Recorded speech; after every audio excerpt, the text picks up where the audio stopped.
Dëmi që I shkakton interneti njeriut.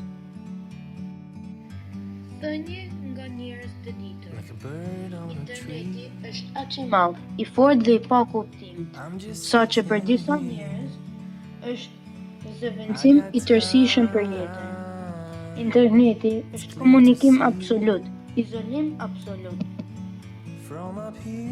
Dëmit që sjell interneti, krijimi I varësisë ndaj internetit, vjedhja e identitetit të personit dhe prezantimi nga një person I rrend, mashtrimet e fëmijëve nga persona të rrezikshëm me profil të rrem, përdorimi I lojrave të rrezikshme dhe shikimi I filmave të papërshtatshëm, shkaktimi I dëmeve shëndetësore nga Wi-Fi në trup, na bën të pasigurt kufit mes realitetit dhe prodhimit fantastik. Krijimi I varësisë ndaj internetit.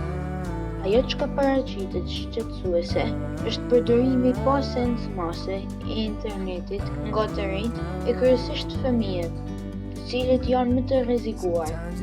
Ne krijojmë varësi ndaj internetit. Për shembull, nëse ne luajmë një herë një videolojë, ajo na duket tërheqëse dhe na bën ta përdorim edhe më shumë. Rreziqet më të mëdha që përmban interneti për fëmijët, sipas punonjësve social, janë padyshim aksesi në lojra të dëmshme, mundësia të shikuarit foto e filma jo të përshtatshëm për moshën, si dhe ajo e përdorimit të një fjallori jo qytetar, gjëra që normalisht gjenden pa kufi në faqet e internetit. Rastet si sfida Balena 4, ku përmes një loje në internet, të rinjt mashtrohen dhe udhëzohen për të marrë jetën vetes.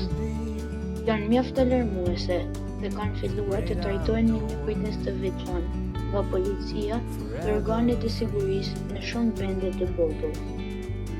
Kohëve të fundit, në përdorimin gjithnjë më të madh të internetit, kanë dalë në pah edhe rreziqe të ndryshme që mund të sjellë ai.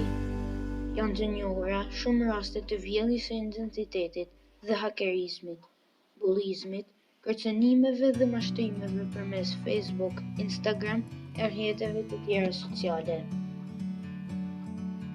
Sipas punonjësve social, interneti të bën të jesh I huaj ndaj mjedisit lokal, na bën të pasigurt kufijt mes realitetit dhe prodhimit fantastik, favorizon qëndrim pasiv, shpesh promovon modele të diskutueshme të sjelljes.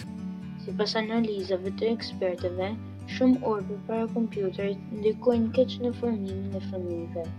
I bëjnë të rriten në një botë të shkëputur nga realiteti, të varur nga kompjuteri, nga videolojrat dhe chati. Shumë studime kanë treguar se fëmijët duan më shumë lodrat dhe ajrin e pastër. Ju faleminderit për vëmendjen.